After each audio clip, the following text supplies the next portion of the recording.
Chris Thompson having surgery. I don't know what to tell you. 50 Shades in the building tonight. It's going to be a good night.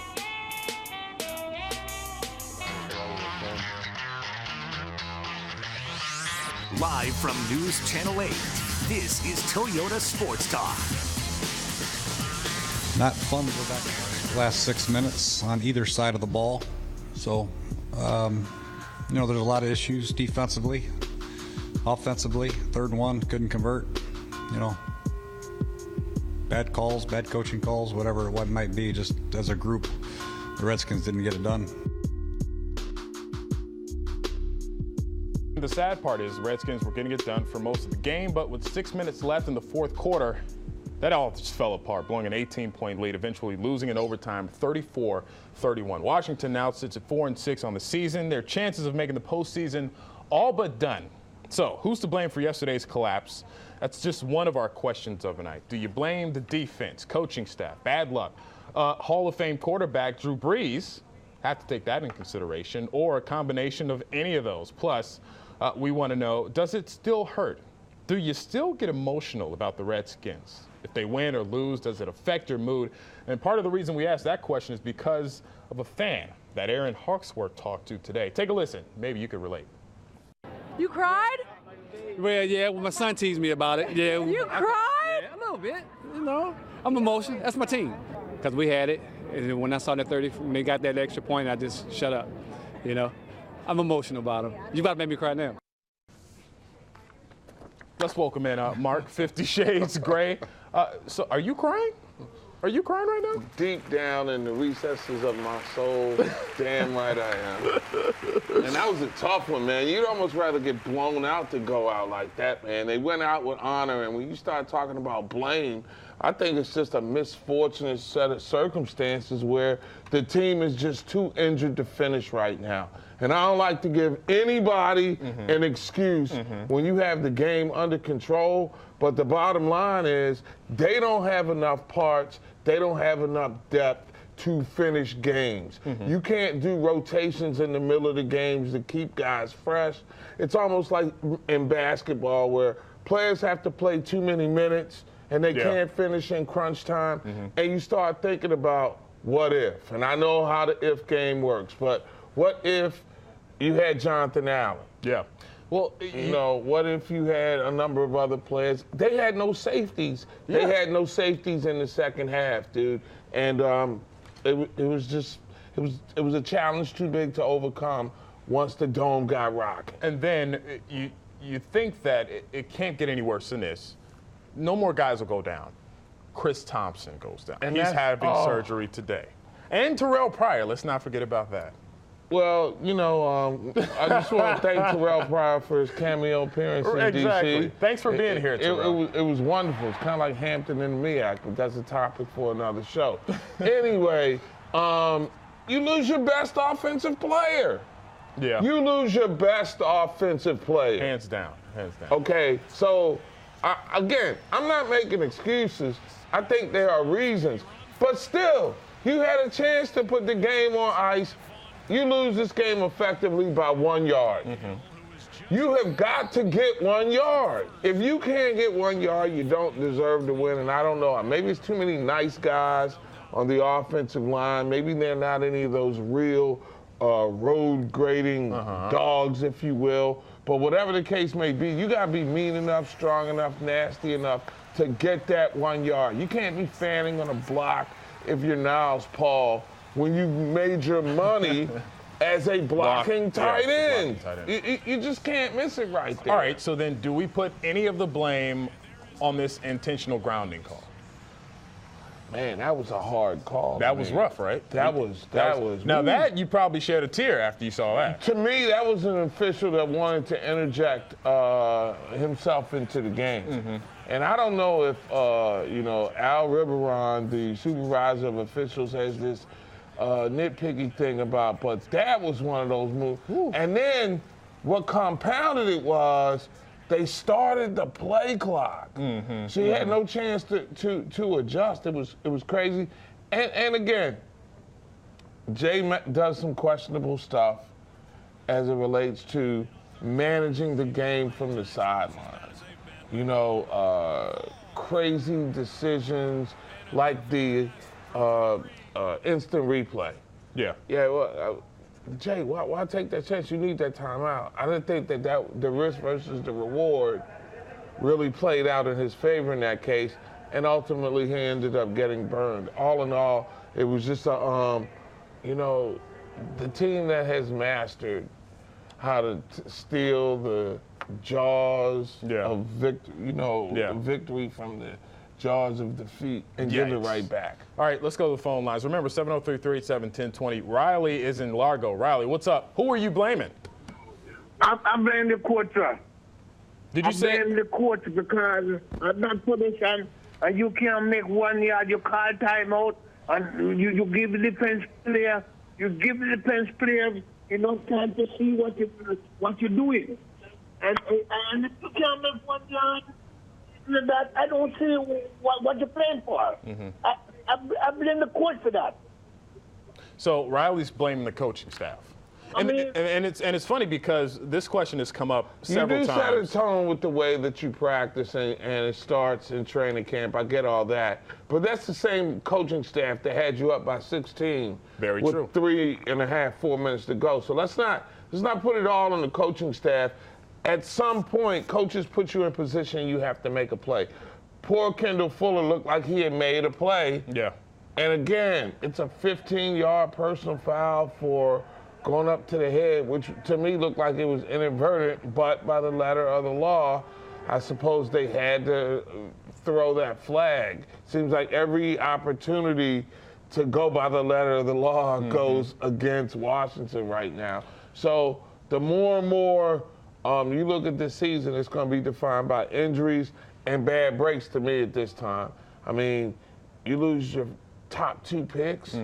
You're probably going to lose your best offensive lineman, your big-time free agent acquisition at receiver who was a bust, but he's not going to play anymore. The team is broken right now. Yeah, it is. It's broken. It is, and they have not quit. So Jay still has the locker room, which is something to be said, because teams would have checked out on definitely on lesser coaches. But I think that they're in the period of evaluation. But ladies and gentlemen, you always play hard till you're mathematically eliminated. Yeah. As long as you can crunch numbers and give yourself a plausible idea to believe, you play hard, you give it playoff effort. All right, Dave is in Waldorf. Dave, what's up? Hey guys, how you doing tonight? Good. How are you, Dave? I am very frustrated. It is a team loss. No, of course you are, Coaches and players are responsible. And yes, I do still get emotional. Okay. Well, Dave, thank you so much for calling. We appreciate it. I found myself almost physically ill. Wow. We'll talk more about that after this break. Physical illness? Yes. We want to hear about that. I was sick. 703-387-1020. Ooh, sick. Yes. My goodness. We'll be right back.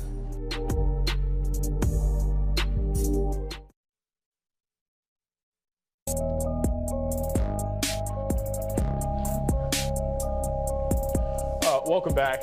Sports Talk. 50 Shades in the building with a nice shade of gray. Bluish gray. We came to that conclusion, okay. Right? It's bluish gray if that's what you say. Well, it's gray. You're representing. Right. As you rightfully right should, with the beard and the hair. If I'm not mistaken, didn't Howard add a little gray to their uniforms this year? Did they? I thought they did. I like the gray. The grass, that's a nice touch. All right, let's go back to the phone lines. Mike London, great year, man. Dave is in Bowie. Dave, you there? No, Dave. Let's go with Bob Burton, a fellow Bob Burton. Bob Burton. What's up? I'm here. This is Bob Burton. Hey, no. This is Bob Burton. Who are you? I'm joking. I'm Bob Burton. I'm 70. You 30-something. So I'm the oldest Bob. So okay. So you're you Bob Burton. You Bob. Yeah, I'm the Bob Burton. He's Robert. I'm Bob. See, Robert's a nice guy. I'm a bad guy. I'm Bob. All right, Bob. What's going on? Who are you blaming? You blaming the coaching staff, Drew Brees? What's going on? I blame the coach. All day long, he runs his running backs through the middle. Then when we need a half inch, he decides to go outside. Why does he do that? The problem with Washington is that coach. He's not a coach. When are y'all going to wake up and get this man out of town and bring in a coach? It's ridiculous that Dusty Baker can win 2 division titles, but that's not good enough because he didn't win the World Series. You got a bum here, got more losses than he has wins, but then yet and still y'all give him a 2-year extension. Something's wrong with that. That's why they can't win, because he don't care. He gets an extension if he wins or lose. They need a coach in here that knows what they're doing. That bum y'all got sitting up there, that Jay Gruden, my name is Bob Burton, you a bum. You need to turn your papers in and resign, because you're not a coach. Anytime you run your middle through the middle all day long, then when we need a half an inch, why didn't you get a ball to Vernon Davis? He could have took the ball across for half a yard. Well, He's he had a bad I'm finger. sick and tired. Man, I'm sick of that Redskin. When is Jay going to wake up and get that bum out of town? It's not fair to the Washington Redskin fans that we got to constantly put up with this Jay Gruden. He don't know nothing. Look how he stood up there. He stood up there and look all stupid. Look like Bob, Howdy Doody when he loses. Well, Bob, He's thank you. stupid. Thank you so much for calling in. See you at the family reunion. That Your is thoughts? the Bob Burton. That's the Bob That Burton. is the Well, Bob Burton. He's 70. What can I say? Yeah, not much. Yeah, I can't say anything. And he hit it on the I'm 20. I turned 30 in December. I turned 30 in December. He is the quintessential Bob Burton. Wow. Okay, let's go. Let's go to Jules. Jules, you there? Yes, I'm here. Good evening, fellas. How you doing? Good. How are you? Okay, I want to piggyback off a little what Bob just said about the running back as far as the 1 yard is concerned, because we always running, pitching the ball back 4 to 6 inches, 4 to 6 yards to get a yard, which is ridiculous. But on the grounding that y'all was talking about, well, they said on the news this morning that was a bad call. It shouldn't have been called intentional grounding. Yeah, but it's not like we get a do-over from the league. It's like, oops, our bad. I mean, once they make a mistake, I mean, Yeah, they it's even like, said oops, this morning, my they bad. said that they thought officials were supposed to know the rules, but, you know, what good does it do us after the game is over? Exactly. You know, it's Because like the correction to me, that in was the the biggest newspaper. turning point, because we was in field goal range at that time. And we Joel, lost it down and was penalized 10 yards. Right. Joel, thanks for calling. Here's my thing. Thank you, fellas, and you're doing a good job. Well, thanks, Keep it Jay. up. Here's the situation. If you're a ref, you're an official in the NFL, you go to the board or you go to the monitor and you look at it. And what's I don't think what good that's is a having it? reviewable play. How come that can't be though? Well, How come the NFL can't turn it into that situation they haven't becoming a greased review? or lined the pockets of the competition committee. I don't know. It's about the money. That's what it is. They need Okay. lobbyists. You know what I'm saying? Yeah. Now, here's another question. All these callers are talking about Jay Gruden. I blame the coaching. I blame him. I blame that. This extension. When is Jay Gruden on the hot seat? Probably next year. Probably year after next. It's going to be put up with shut up time as far as playoffs and deep run, because he will have had, what, 4 years at that time? Yeah, it would have been, 4 years. He's been there as long as I've been here. So I know they extended him just a little bit. The thing about extensions are they're just a bigger buyout at the end of the day.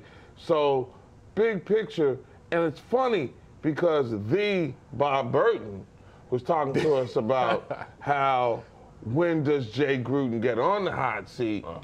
That was something my boy Tom Lavero wrote about, I don't know, 3 weeks, a month ago, even coming off of going into that Seattle win. You know, all the other coaches around here are scrutinized, but Jay Gruden, he's kind of insulated with our Tampa 2 front office. And we do have a Tampa 2 front office. This is pretty much a brain trust that has some success with the other Gruden when they were making, you know, Super Bowl runs and stuff like that in Tampa. But to your point, natives are getting restless.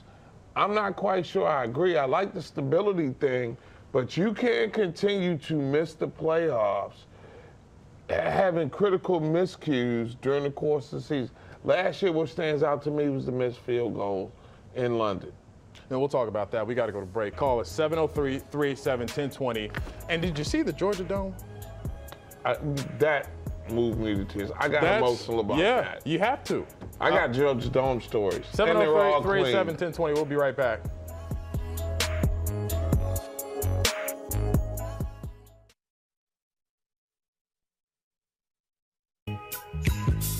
Welcome back. Questions of the night right here. Who's to blame for the loss of the Saints Sunday?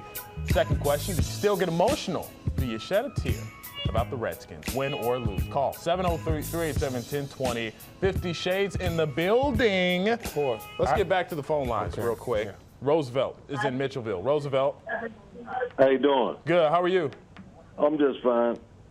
So what are you blaming? Who you blaming? I'm not blaming. It look like to me, I'll be honest, Kirk Cousins is doing his job. He's putting up 30 and 31. This defense and these plays, this laying back, letting Drew Brees pick us apart. Yeah. Last week we let a guy coming off the bench beat us. This defense is crazy. These cornerbacks, Breland need to get on his job. He's hitting, but he's not. My man Josh Norman, all this money, he's not even making a big play. These guys are running past Josh Norman now. Kirk Cousins is doing his job. They got to put something with him. And this guy that called this play to peel this up down number 82, Fleener. Fleener was down. That's a wasted timeout. There's so much going on here. They're not putting the product on the field that the fans want right now. Roosevelt, thanks for calling, man. Appreciate it. I will say that Josh Norman is having a bad season. And I think that, again, not to make an excuse for a guy that's an all-pro and can be the best corner in the league or mentioned with the elite corners in the league when he's healthy, he's not healthy. He hasn't been healthy all season. Right. And you can see the way he's whiffing. DJ Swearinger is making big plays that this team is not able to capitalize on, man. That's unbelievable how many huge game-changing plays. And what was the theme last year? We need to go out and find ball-hawking, game-changing playmakers. They got one and still can't get over the hump. It's just, it's amazing. All right, let's go back to the phone lines. Chris is in Upper Marlboro. Chris, what's up? Who you blaming? Hey, I'm blaming the athletes itself. And I'm not calling as a fan. I'm calling as an ex-professional athlete. And I agree with the last caller. Hey, man, like they say, at the beginning of the game, at the end of the game, you lead the game on the field. It has nothing to do with the coaches. All they do is call the plays. It's up to you to carry out, whatever it is that they send, whatever caller they send for the place on the field. And then you got 2 minutes left, 2 minutes and something left in the game, and you up by 16 points. If you lose the game, coaches ain't got nothing to do with that. It's the athletes on the field, and that's what they pay them to do. And I agree with the last caller. It's the athletes itself and not the coach. I mean, you can say one way or the other. They send in the play, Cousins, however they see that pass being incompleted. But at the end of the day, the athletes on the field. The game is left on the field and not on the sideline. Hey, Chris, thanks for calling. You know what they say, the coaches can't play for you. I can't. They put you in position to make plays. Yes, they do. And I thought they were in position to make a lot of plays yesterday that they missed out on. And the Kendall Fuller thing was just, I mean, you make a play. You're in position to make the play, and you're not fundamentally sound. But I do like the direction that the team is going. They have structure. They believe in their coach. Greg Manusky's first year as a defensive coordinator here. He's figuring some things out. And to the point, I believe, was it Roosevelt who just talked about how you're playing too soft against Drew Brees in crunch time. I don't think they had any other option when you're down to your, third string, fourth string safeties? Whew. Talk about having just showing signs of wear, D'Angelo Hall. He couldn't get around the corner on that 2-point conversion. And we all know the D Hall of even 3 years ago when healthy would have had a chance to make that play. So And it's getting to the point where a lot of people, again, our second question of the night, a lot of people are just throwing in the towel. They're not getting emotional. They don't care if the Redskins win or lose. They're just tired of what's been going on for the last 3 to 4 years. Well, that's the situation. No, they're tired of the last 25 years. Good point. We'll go to break. 703-387-1020. 50 Shades in the building. Final thoughts from him when we come back.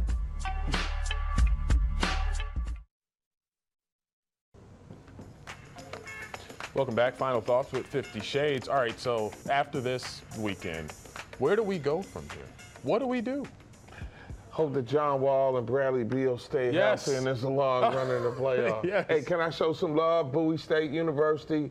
I know it didn't work out for y'all Saturday in the D2 playoffs, hosting at home, but you did go 10-1, greatest season in school history. Big ups to you guys. Y'all represented baby steps before you made one day cut down the nets, or would it be like take down the goalposts? I don't know if they can Storm do the physically field do or whatever. Big ups, Damon, Clyde, everybody over there. Hey, they in do the take down the department. goalposts, by the way. My director just told me this. They do?